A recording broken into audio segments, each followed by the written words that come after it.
Ano nga ba ang makikita sa Binondo? Ano ba ang kwento sa likod ng mga makulay na kalsada, lumang gusali at mga sikat na spot dito? Sa unang tingin, baka isipin ng iba na isa lang itong lugar para sa pagkain at shopping. Pero higit pa doon, ang Binondo ay isang lugar na puno ng kasaysayan, kultura at mga kwentong humubog sa Pilipinas. Bilang oldest Chinatown in the world, ang Binondo ay naging saksi sa mahigit daang-daang taon na kalakalan at pagbabago at pagsasama ng Chinese at Filipino culture.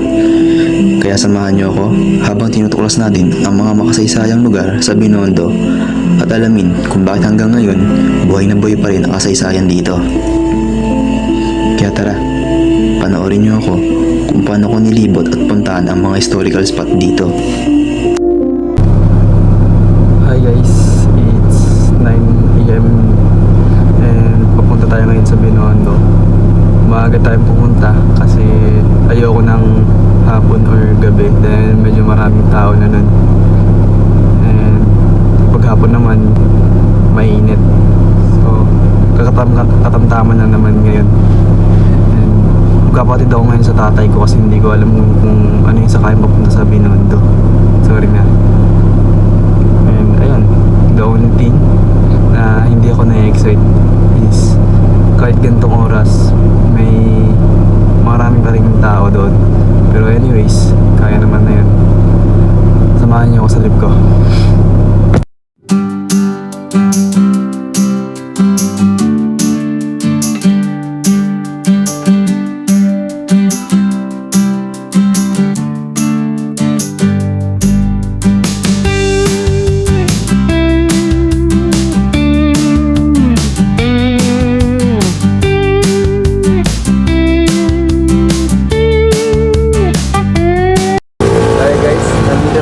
Sa Binondo Chinatown Art, which is yung symbolic entry ng Chinatown. So ito. Hey! Ang ingay. Kasama ko nanay ko.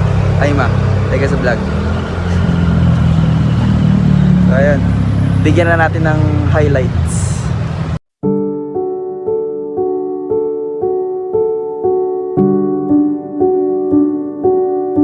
So, ito yung parang welcome sign ng Binondo.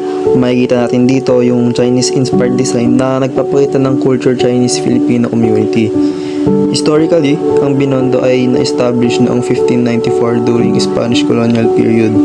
Dito pinatira yung Chinese settlers at eventually naging center ito ng trade and culture.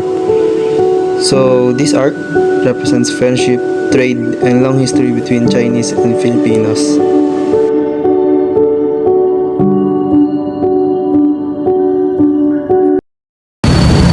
Hello guys, sobrang nandito tayo sa third spot ng Binondo na ating pupuntahan, which is yung Plaza San Lorenzo Luis.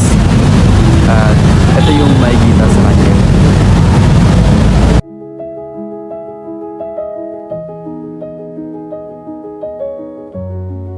So, dito sa Plaza San Lorenzo Luis, dito natin makikita yung part ng early Binondo community during Spanish time.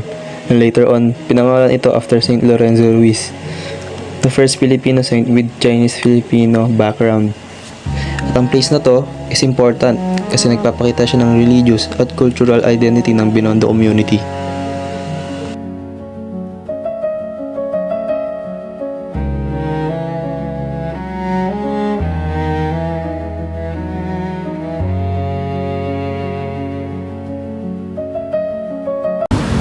So nandito tayo ngayon sa fourth spot natin, which is yung Binondo Church, also known as Minor Basilica of St. Lorenzo Luis. So tara, kailain na natin. This is the Binondo Church, also known as Minor Basilica of St. Lorenzo Ruiz. Nabuo siya noong 1596 by Dominican priest para sa mga Chinese na gusto magpa-convert to Christianity. Ang history ng building na ito ay ilang beses itong nasira dahil sa wars at earthquakes, pero paulit-ulit siyang na-rebuild Kaya hanggang ngayon, standing strong pa rin siya as one of the most important churches in Manila.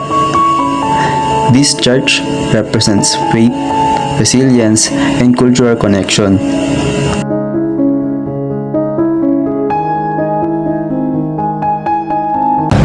Hi guys, nakatapos natin mag-video sa Pinagdagdag. Right na papunta na tayo sa Pongping Street sa ating 5th spot ng Binondo place. So tara, punta na. Hi guys, nandito na kami sa 5th spot which is yung Pongping Street. Nililipot ko na. Ito siya. Ang ingay, ang gulo. Ganito pala sa Manila. Ay ma. Pagod na siya. Pagod na kami. Pero okay lang. Meron pa tayong dalawang spot na pupuntahan dito sa Binondo. So, ayun. Lilibutin ko na lang kayo dito sa Pongping Street.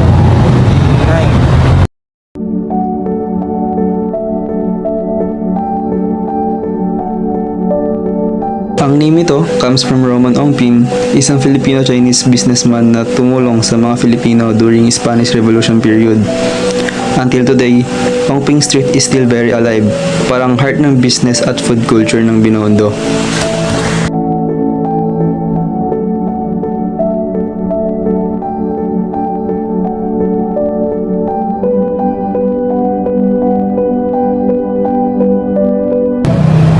Hi guys, papunta na kami sa Escolta Street.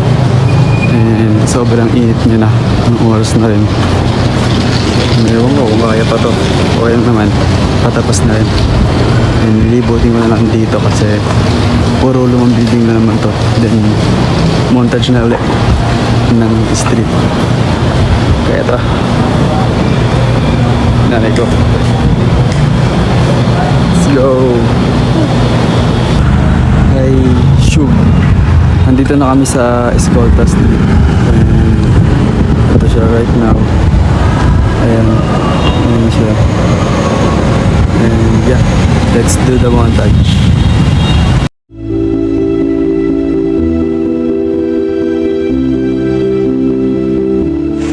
Noong early 90s, dito yung main financial district ng Manila.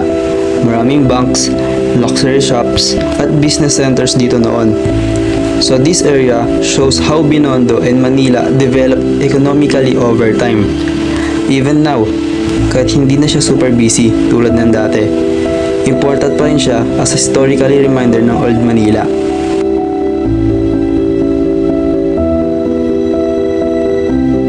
Hi guys, papunta na kami sa Lucky Chinatown na mall. Naglalakad na kami right now. And sobrang init niya. But kaya naman. At hindi masyadong maraming tao. So hindi masyadong nai-stress. So balitaan ko na lang kayo pag nandun na kami. Bye bye. Hi guys, nandito na kami sa Lucky Chinatown mall. And papasok na kami kasi init na kami. And tara. Lilipot ko na lang kayo dito. And montage ulit. Yun lang. Bye-bye.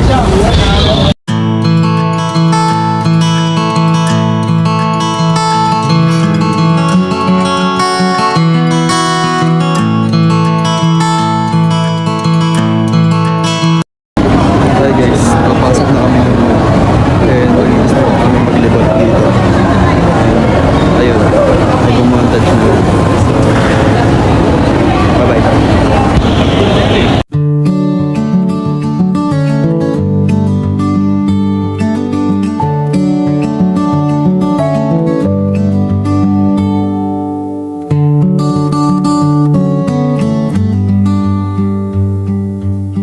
Dito makikita yung combination ng modern lifestyle at Chinese culture.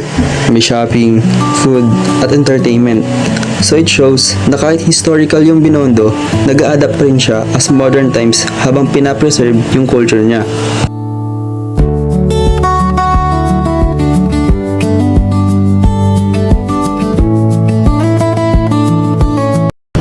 So finally, andito tayo sa last spot natin which is yung Jones Bridge. And eto, ang init. Ba't ba kasi ako pumunta ng maaga? Kaso kasi kailangan dahil mahihain ako. Pero ito siya. Bigyan na natin ng highlights. It was built during American period and named after William Atkinson Jones. Dati siyang nasira during World War II pero na-rebuild ulit. Ngayon, isa na siyang popular tourist spot dahil sa view ng Pasig River at elegant design niya. So that's it for our Binondo vlog. We explored its history, significance, and current importance. Binondo shows how culture, trade, and history come together in one place. Thank you for watching. Sa paglibot ko sa mga kalsada ng Binondo, mas na-realize ko na hindi lang pala ito simpleng lugar para sa pagkain, negosyo o pasyalan. Sa bawat kalye, gusali at lugar na napuntahan natin, makikita na bawat isa ay may sariling kwento at bahagi ng kasaysayan. Natutunan ko na ang Binondo ay hindi lang kilala bilang oldest Chinatown in the world, kundi simbolo rin ito ng pagkakaisa ng iba't ibang kultura, kasaysayan at komunidad. Dito natin makikita kung paano nagsama ang Chinese at Filipino influences at kung paano ito naging malaking bahagi ng pag-unlad ng Maynila at ng Pilipinas. At hanggang ngayon, kahit modern na ang panahon, patuloy pa rin buhay ang kultura at kasaysayan ng Binondo. Pinapakita nito na ang history ay hindi lang mabasa sa libro. Minsan, makikita at mararanasan din natin ito sa mga lugar na ating pinupuntahan.